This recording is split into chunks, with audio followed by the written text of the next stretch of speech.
アイデンティティがそのまま生きる目的につながりやすいってことですね。感情が動くってことは、その出来事に何らかの自分にとっての大事な意味があるわけで。で、得意領域の発掘の大事なポイントが、4つありますね。正義を貫く開拓者とかね。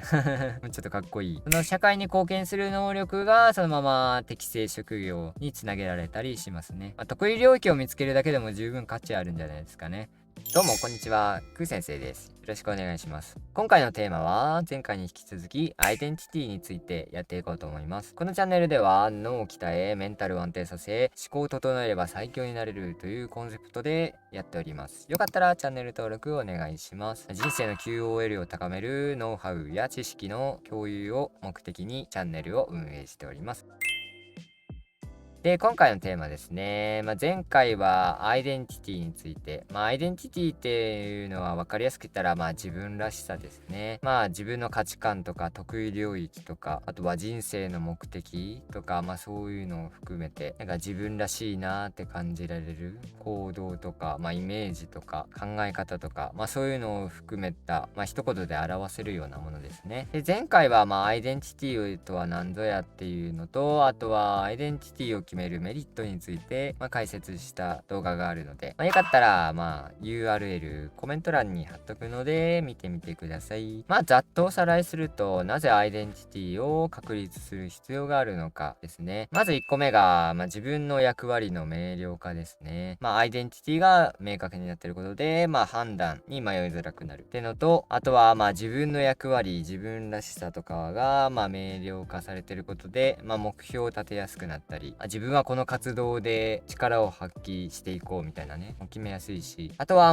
自分の価値観とか考え方がはっきりしてることで、人に流されにくくなりますね。周りはこう言うけど私はこうだからみたいなのが、確固たる自分っていうんですかね。そういうのが、確立されるので、人に流されにくくなりますね。で、2つ目が、生きる目的の明確化ですね。アイデンティティがそのまま生きる目的につながりやすいってことですね。例えば、人を楽しませるのが好きみたいな、エンターテイナーだ私はっていうのがあれば、そのまま人を楽しませ活動をしていくみたいな、そういうのが、生きる目的、生き方として決めやすいってことですね。で、あとは、アイデンティティを明確にするメリットの3つ目が、自分の説明を他人にしやすくなる。自分の取扱説明書というか、自分を人に紹介するとき、私はこういうのを大事にしててみたいな、こういう役割で人の役に立てますよみたいなね。面接の時とかでも使えるんじゃないですかね。自分を説明するって大事じゃないですか。 PR ポイントとか、アイデンティティを明確にすることで、そういうのも相手に伝えやすくなりますね。とアイデンティティについて軽く触れたところで、はい、今日の本題ですね。アイデンティティを決める方法ですね。全部で4つの段階があるんですけど、ぜひ最後までご覧ください。それでは行ってみましょう。まず、基本的なやり方ですね。アイデンティティを明確にするためにやってほしい手法ってのが、まずはブレインダンプですね。これは基本ですね。ブレインダンプとは何かといったら、15分とか20分、タイマーをセットして、そのタイマーが鳴り終わるまで、ずっとひたすら自分の脳にある情報を出し続ける。つまり言語化して紙に書き出す。スマホのメモとかでも全然いいんですけどね。あとはボイスメモ。喋った方が考えが整理できるっていう人もいるので、書いて思考を整理しやすい人と、喋ることで思考を整理しやすい人、2パターンあるらしいですね、人は。私は断然書いて整理するタイプなんですけど、話すのはちょっと苦手意識がありますね。これもアイデンティティの一つですね。話すより書く方が私に向いているみたいなね。そんな感じですね。なんで自分のやりやすいやり方でいいんですけど、コツ、ブレインダンプのコツは、悩みすぎないことですね。とにかく全部出し続ける、書き続ける、止まらないっていうのが大事ですね。情報の整理とかしながら考えたいっていう人もいると思うんですけど、そういうのはタイマーが鳴り終わった後にします。とりあえず情報を書きまくってって、書き尽くしてって、最後にまとめていく。書く段階と考える段階を切り分けるってのも大事なポイントですね。より詳しいやり方は前に動画化してますので、よかったらそちらのブレインダンプのやり方の動画もご覧ください。まずこれのブレインダンプが基本ですね。自分の中の情報の棚卸しですね。アイデンティティは前回も言ったんですけど、自分の心の中にしかないというか、よく自分探しで旅行行ってみたいな、自分を見つけてきますみたいな人もいるけど、外の世界を見ることでそういうのを刺激を受けて自分を自覚する。自分の考えを深めていくっていうのも、ありっちゃありなんですけど、アイデンティティ、自分らしさっていうのは過去の行動とか、あとは環境に対する考え方とか、そういうのが、いろんな情報が複合されて、一つの塊になって出てくるんですけど、その中で自分らしいな、これって私っぽいな、みたいなのを整理していくことで、アイデンティティは見つかっていくので、前も言ったんですけど、いろんな情報が積み重なってって、一つの球体みたいな、いろんな情報が固まった、情報の塊みたいなのができるんですけど、脳の中で、蓄積されてって、その塊の中から一個ずつ丁寧に、玉ねぎの殻を剥くっていう例えがあってんのかな。殻を何層にも剥ぎ取ってって中にある真珠を見つけていくみたいな、そういう作業ですね。とざっくりアイデンティティの決め方、見つけ方、情報整理の仕方を知ったところで、アイデンティティを見つける4つのステップ、いよいよですね。いつも前置きがなくなっちゃうんですけど、この後の情報をより理解を深めるために必要な情報なので、サクサクっといきましょう。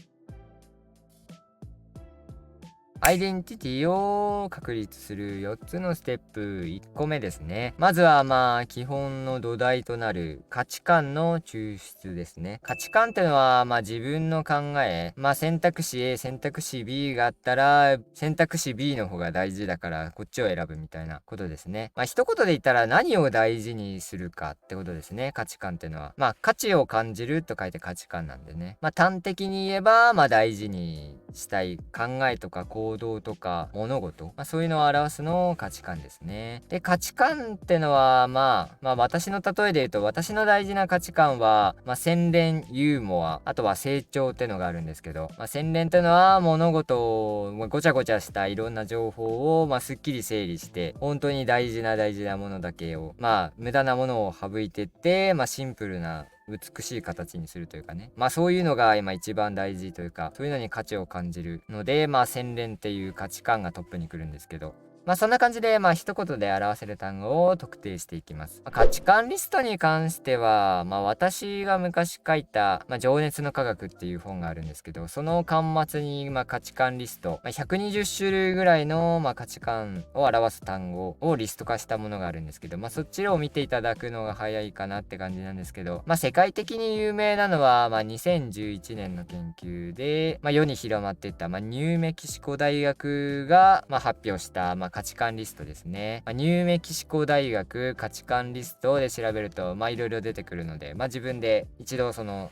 べて見てみてください。で、この価値観を見つける時のポイントが分かりやすい例が過去を振り返った時に自分が怒りを感じた出来事ですね。主に自分の大事にしたいもの、価値観を明確にするには激しく自分の感情が動いた出来事を調べるのがいいんですけど、感情が動くってことは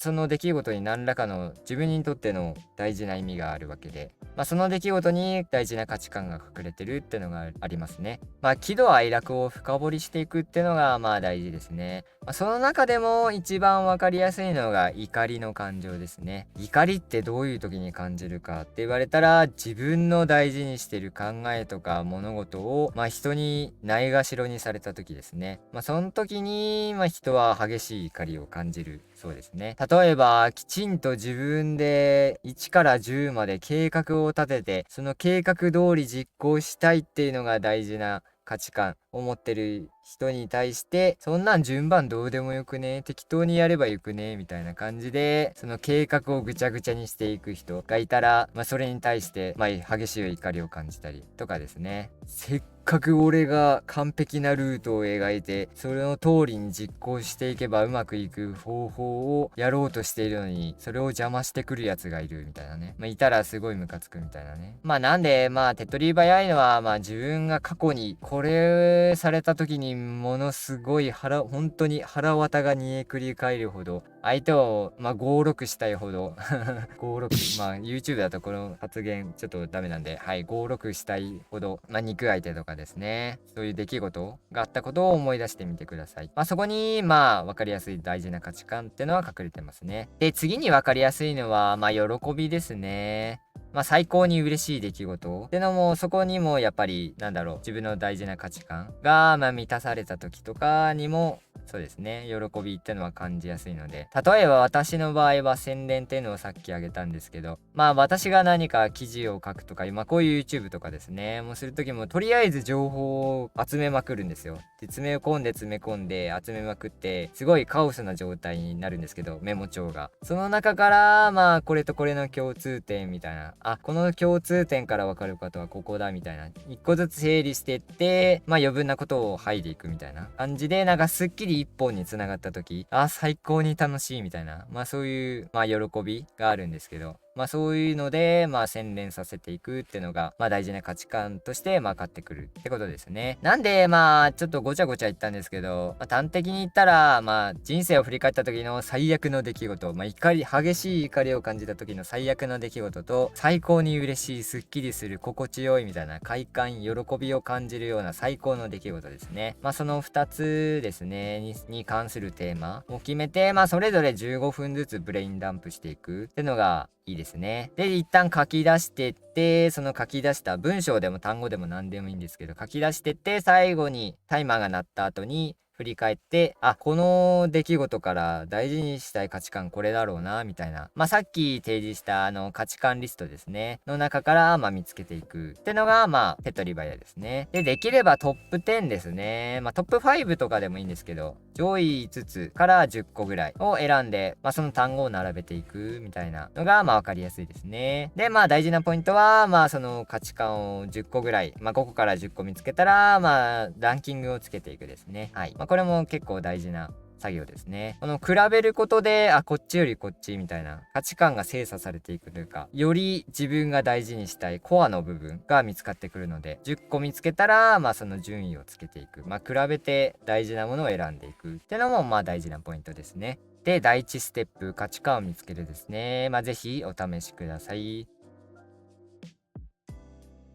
続いていきましょう。第2ステップですね。アイデンティティを見つける4つのステップ。2つ目が、得意領域の特定ですね。これは自分の役割とか、自分が社会に貢献できること。そっくりそのままそれを仕事にしたりとか、ライフワーク、人生を通してやっていく活動につなげやすいことですね。社会に関わっていくためのスキルというか、そういうのを特定していきますね。お金を稼ぐってのは何かといったら、端的に言ったら、社会に貢献して、その貢献した報酬としてお金を得るっていう考え方が、私的にもうしっくりくるんですけど、端的に言ったら、自分の仕事を見つけるためのワークというか、アイデンティティ、象徴、イメージ、自分らしさ、その私らしい行動、強み、特技、私らしい強さ、みたいなね、見つけていくのも大事なので、生きていく上でね、そういうのを特定していきますね。で、得意領域の発掘の大事なポイントが、4つありますね。1個目が、精神的な強みを見つけるですね。精神的強みってのは、長時間やっても苦じゃない活動のことですね。私の場合は、リサーチとか、あとは、整理整頓とか、あとあとは、長時間歩いたりとかですね。散歩とかよくするんですけど、そういうのは、何時間やってても、本当に、眠気が来ない限り、24時間でも続けられるかな、みたいな感じですね。疲労がない限りですね。集中力が続く限り、全然苦痛じゃない行動ですね。そういうのが精神的強みですね。逆に私じっとしてられないんですけど、長時間立ってるだけの仕事とかあるじゃないですか。あれとかもう絶対ありえないですね。逆に何もしないで立ってるだけでお金がもらえるからラッキーみたいな。全然何時間でも立ってられるみたいな人もいたりしますし、知り合いにいるんですけどね。もう信じられないと思いますよね。何もしてない時間とか、ってみたいな。まあその人のことはまあいいんですけど、はい。まあとりあえず、まあ精神的強みですね。を明確にしていく。目印が、まあ長時間やっても苦痛じゃない活動ですね。まあ、これも過去を振り返った時に、そういえばこれ時間を忘れてやってたな、みたいなのを、まあどんどん書き出していきます。で、次が、まあ能力的な強みですね。まあ得意領域、得意不得意っていうイメージでは、まあこれがまあ真っ先にイメージされやすいと思うんですけど、まあ人より楽にできること、うまくできること、まあ成果を上げやすい行動とかですね。私の場合はまあ整理整頓とか、物事をすっきり綺麗にまとまりよくしていくみたいなね。まあそういうのはまあよく人から驚かれたり、すごいねって言われたり、まあ自分でもまあ自画自賛なんですけど、まあそういうのはまあ人よりはうまくできるなっていう自負があるので、まあそういうのですね。あとは私事なんですけど、まあアナロジー。まあアナロジーってのは、まあ共通点を見つけて言い換えるみたいな感じですね。まあリンゴとポストのアナロジーは赤い色みたいなね。で、赤い色から連想してって消防車とか、まあそういうなんか全く違う物事ではあるんですけど、まあ一個の共通点からまあ結びつけていくみたいなのはアナロジーって言うんですけど、まあそういうのは結構得意ですね。まあ自分で言うのもあれなんですけど、まあ動画とかでもよく言うじゃないですか。こういうイメージですね、みたいな。イメージ変換ですね。この物事はこういう風にイメージとして説明できますよってのは、まあ私は好きですし、まあそれを分かりやすいねって言ってくれる人も結構周りにいたりするので、まあこれも私のまあ能力的な強みですね。なんか自慢みたいになってる。ちょっと良くないな。まあ、はい。まあそういうので、まあ例えですね。例えばの例で自分のを出したんですけど、まあそういうのも書き出していくですね。まあ1項目につき10分とか15分ぐらいかけてもいいですね。まあ自分の人生の棚卸しみたいな感じでどんどん書き出していくのはいいですね。で、得意領域を見つける手順の、まあ3つ目ですね。3つ目がアドバイスをせずにはいられないっていう行動ですね。例えば、前働いてたとこだとなんかパソコン関係でちょっとあれこれどうすんだろうってやってたらもうすかさずアドバイスしてくるみたいな人がいたんですけど、まあそういうなんかパソコン関係みたいなデジタル関係が得意というか、まあ好きで、まあそういうのにめちゃくちゃ詳しい人がいたんですけど、まあその人がまあこっち頼んでないのに勝手にって言ったら悪いんですけど、すごい脇から見て言ってくるんですよね。あ、これこうするといいよ、みたいな。そうそうそうそう。頼んでないのにね。で、ちょっとずっと変わりません。いやいや、感謝はしてますよ。はい。言いたいのはそこじゃなくて、そうですね。そういう風になんかついつい自分からアドバイスしたくなるってのは、まあその人の得意領域に当てはまるってことですね。まあ得意領域というか、まあ得意になっていくですね。まあ自分の専門性とかもう突き詰めていって、まあ、それを誰かの役に立てたいみたいな、まあ、先ほど言った、まあ、社会に貢献する能力ですねにとって、まあ、それはめちゃくちゃ大事なことなんで、ついついアドバイスしたくなることってのは、まあ、得意領域になっていきやすい分野ってことですね。なんで、まあ、人生振り返った時に、あ、ここもっとこうしたらいいのになみたいな思った出来事ってありませんか？私はめちゃくちゃあるんですけど、はい。まあ、そういうのを書き出していくですね。そういえばこのジャンルこういう出来事に対してちょっと助言したくなる時あるなみたいな、そうそう、ついつい助言したくなるみたいな、そういうのも調べていきますね。いや結構面白いんですよね。なんか書き出していくうちに、私ってこういうのに興味あるんだみたいなね、まあそういうのも見えてくるんで、まあおすすめですね。で、得意領域の特定の4つ目が、まあそれにちょっと似てるんですけど、まあ興味関心の深掘りですね。そっくりそのまま自分の興味あること、まあ興味あるってことは、まあ調べたくなることなんですけど、ついつい調べたくなること。まあ私の場合はまた、まあ自分の例で恐縮なんですけど、まあライフハック系を見るのが好きで、この道具はこういう使い方ができますよ、みたいなね。そういう動画見てんのがすごい楽しいんですよね。しかも興味深いですし。あとは、まあ自分にとって当たり前すぎてちょっと忘れてたんですけど、まあ心理学のテクニックとか、あとは脳科学の仕組みとかですね。まあそういうのを知るのも好きですし、まあなんでこの YouTube 活動もやれてるってのがありますね。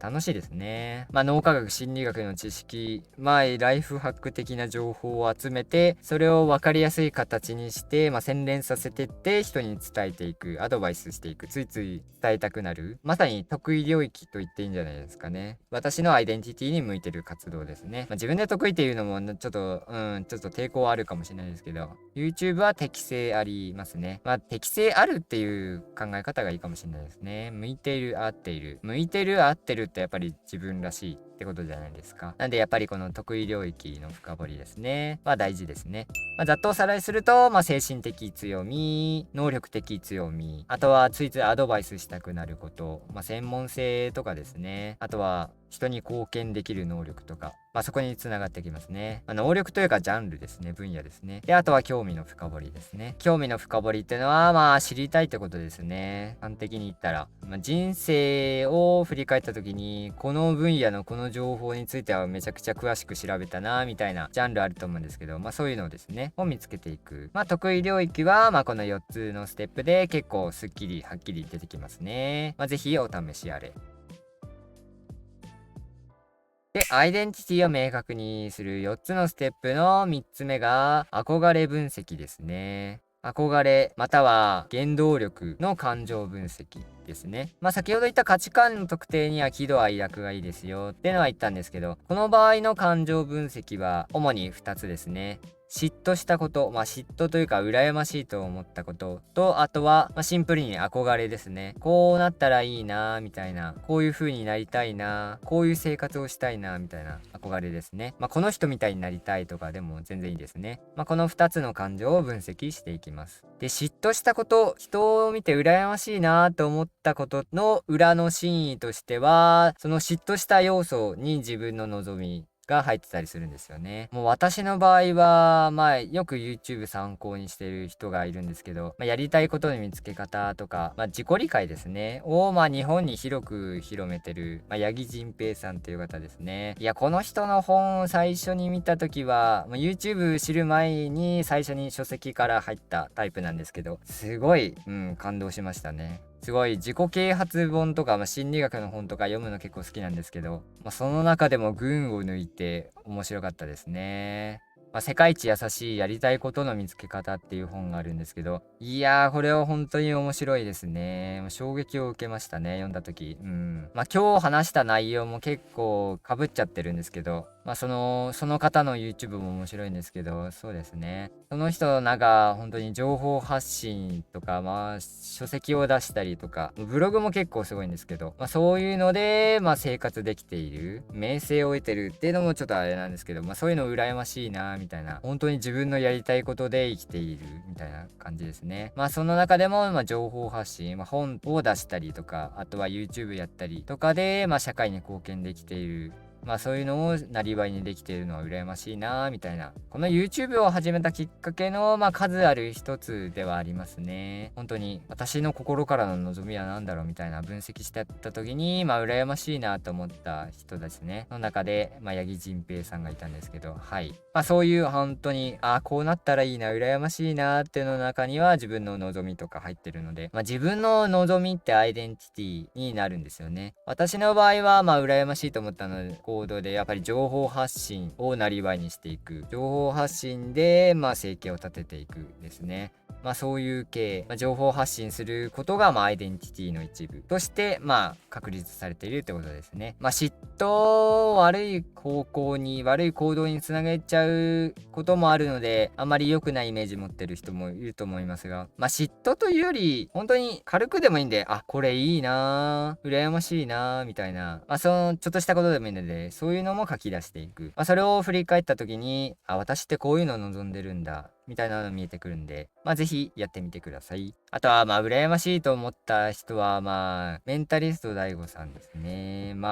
心理学とか情報発信をしていこうっていうきっかけになった、この人も数ある中の一人なんですけど、脳科学とか心理学とか自己啓発は、その10代の頃、学生の頃から、興味あって、そういう本は結構いろいろ読んできたんですけど、その中で、見ていく中で、ある日突然 YouTube を見つけて、こういうことをしてるんだ、みたいな。失礼かもしれないですけど、それまでバラエティとかいろいろテレビ出てたんですけど、そっちの方を全然知らなくて、本当に YouTube で知った感じですね。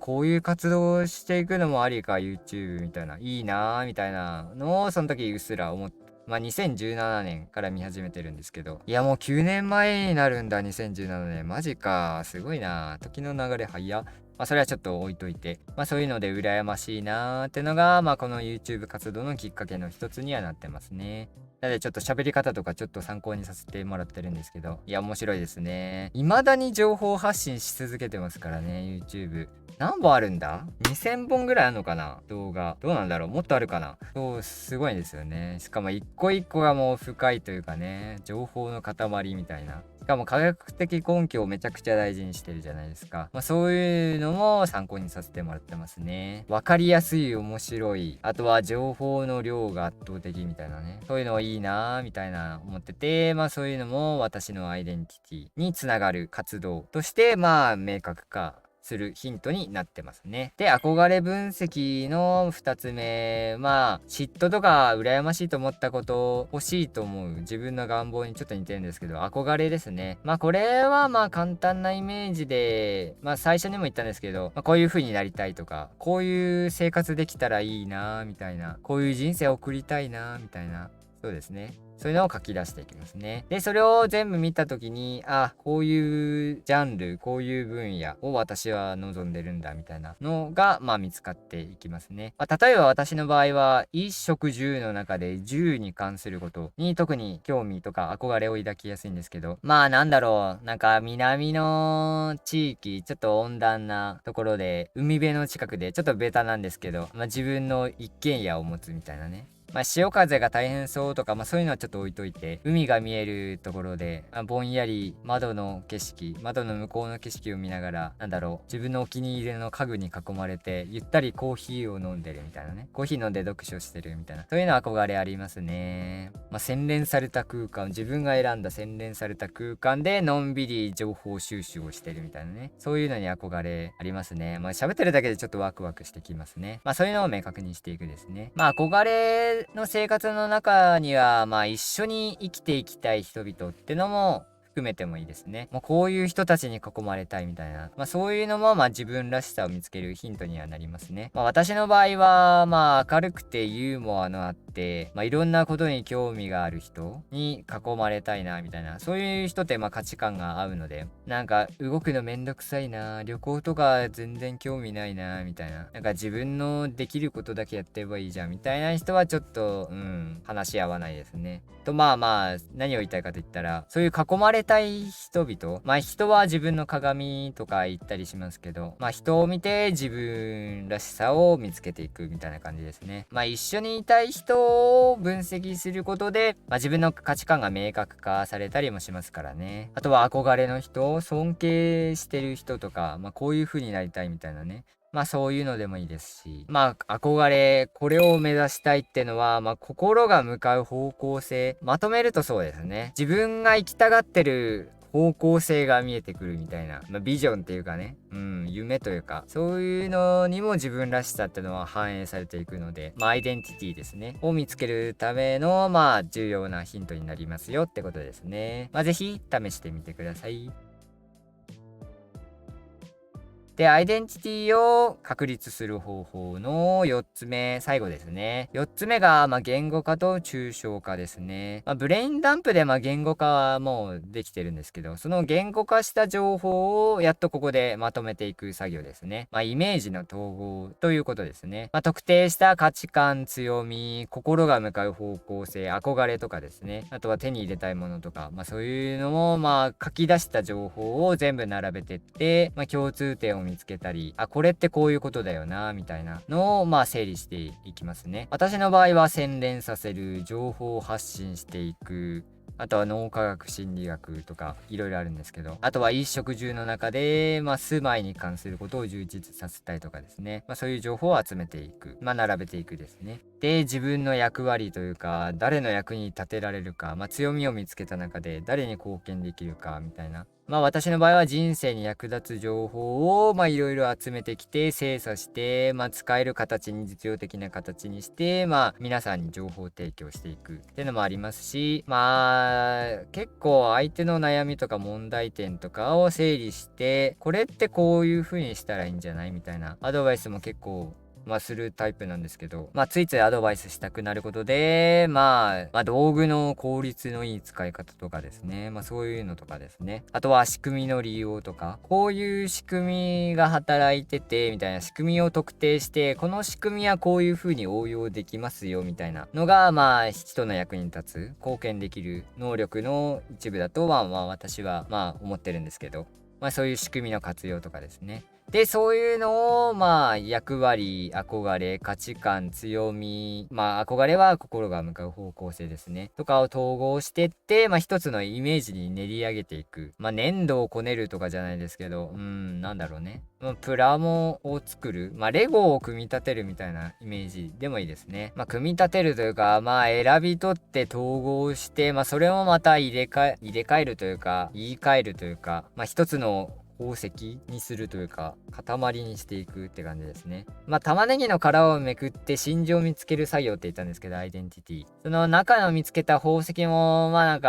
形がちょっといびつだったり破片がバラバラだったりするんで、それをきれいにしていく作業ですね。やっぱりイメージとしては粘土をこねるとかがわかりやすいですかね。部屋のレイアウトを考えるとかでもいいかもしれないですね。ここの家具はここに置いてみたいな。そういうのでもいいですし。何を言いたいかと言ったら、組み立てる、一つの形にしていくみたいな感じですね。で、私の場合ですと、仕組みの活用、情報発信、あとは洗練させていくことみたいな感じで、あとは心理学、脳科学に興味あったりとかですね。するんで、人を育てる発明家みたいなイメージを今の自分ですねは持ってるんですけど、仕組みを見つけて洗練させて応用させて、アイディアとか情報を活用して人が使える形にして伝えていくですね。コンサルアドバイザーとして、アドバイスできる、発明家みたいな感じですね。人を育てる発明家ですねってのが自分の自己イメージとして持ってますね。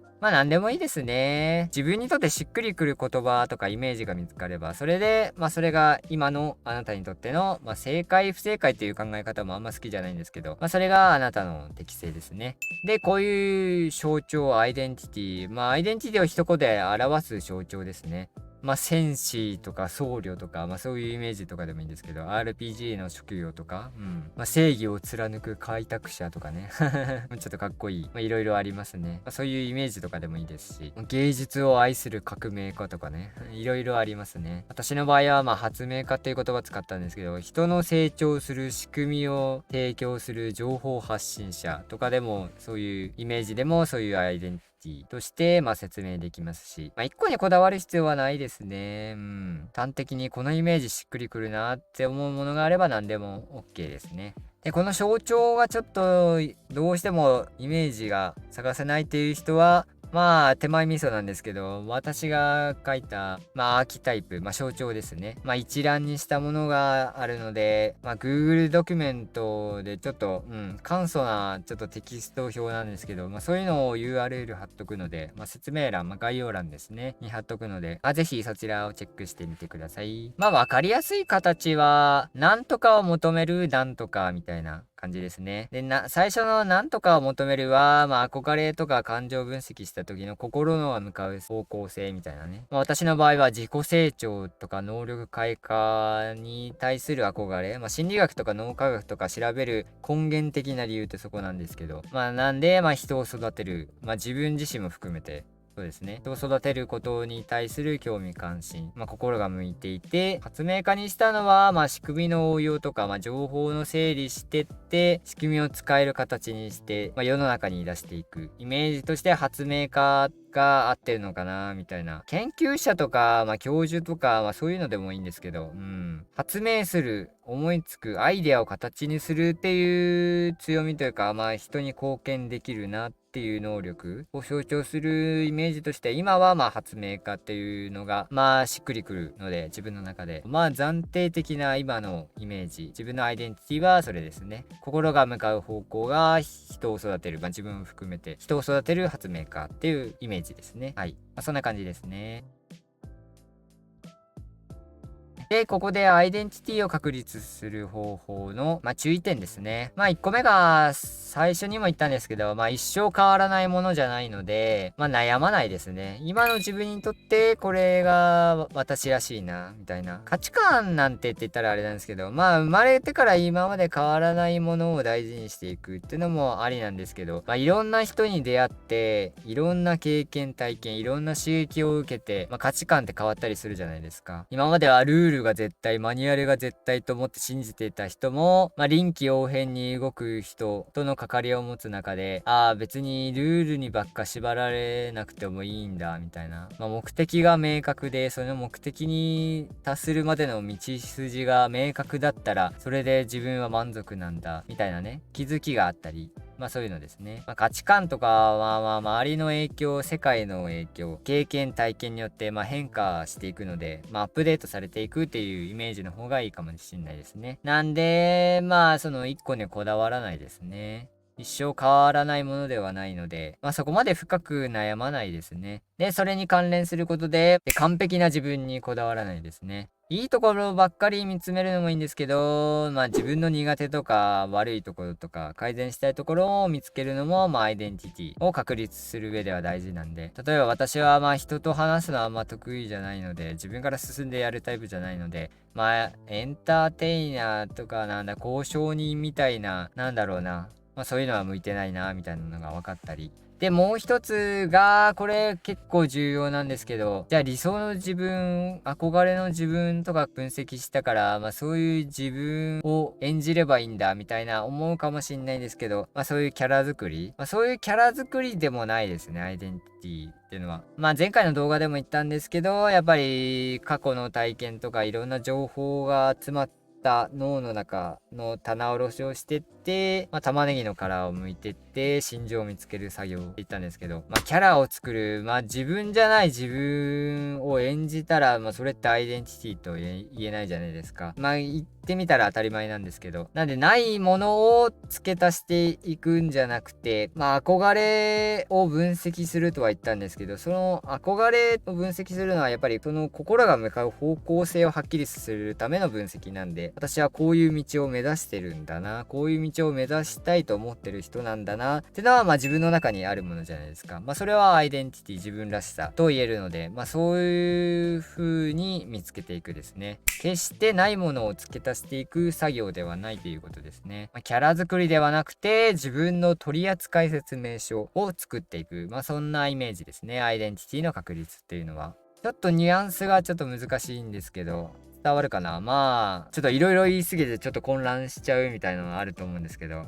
いや、自分の動画見返すと、ちょっとこれ情報詰めすぎだなーってのはちょっと反省してるんですが、完全版みたいなのを毎回作ってるみたいな、それもついつい自分のしちゃうことなんですけど、それはちょっと置いといて、いや、油断したらちょっとどんどん話が脱線していくな。これもアナロジー思考の弊害かとかね、いろいろまた何を言ってんだこいつって感じなんですけど、なるべくね、すっきりはっきり分かりやすくは心がけてはいるんですけど、はい。で、何の話してたっけ。とにかく、自分の説明書作りが大事だよってことですね。アイデンティティの確立というのはそうですね。はい。なので、悩まない。とにかく脳の中にある情報を全部書き出していく。で、まとめてって今の自分にとっての、あり方というか自分らしさ、私ってこうだよな、みたいなのを、端的に表す象徴、アーキタイプですね、を見つけていく。やることはたったこれだけですね。たったっていう言い方でやってるかわかんないですけど、はい。ぜひ、今日話したこの4つのステップですね。もう、ブレインダンプで、実践してみてください。さていかがだったでしょうか。ざっとまとめると、アイデンティティってのは自分らしさ、自分を象徴するもの、自分の取扱説明書とかですね、になるのが、私ってなんだろうみたいなのを説明する象徴というか、イメージがアイデンティティですね。で、それを見つけるための4つのステップ。1個目が価値観の抽出ですね。最高に嬉しい瞬間と最高に怒りを感じた瞬間ですね、を分析していく。で、そういうのに大事な価値観は隠れていくので、あとはニューメキシコ大学の価値観リスト、私の情熱の科学の端末にある価値観リストでもいいんですけど、はい、そういうのでその単語を見つけてってトップ10を作っていくですね。価値観を比べることによってより大事なものを見つけていくって感じですね。で、2つ目が得意領域の発掘。得意領域は精神的強みと、あとは能力的強み、あとは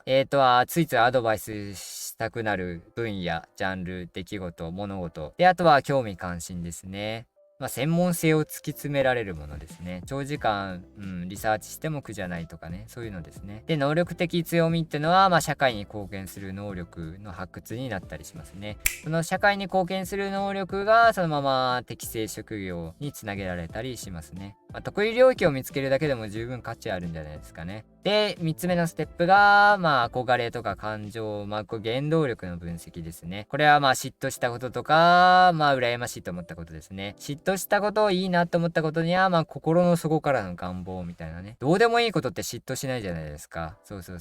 なんですね。本当の望みが見えてくるというかね。羨ましいなと思った中に。で、憧れっていうのは、自分の人生が向かいたい方向性が見えてくるので、こういう人たちに囲まれたい、こういう暮らしをしたい、こういう風になりたい、こういう風な人生を送りたい、とか何でもいいんですけど、自分の心が向かう方向性をはっきりさせるために憧れを分析していきます。で、4つ目が言語化と抽象化ですね。ブレインダンプでどんどん言語化していって、で、その集めた情報を最後に精査していくですね。これとこれってこういう意味だよな。じゃあこれとこれからはこういう結論が導き出せるな、みたいなので、どんどん情報を整理整頓、洗練させてって、まとめると私ってこういうことだよな、みたいなのを、具体的なイメージとして、確立していくですね。粘土をこねる作業というかね。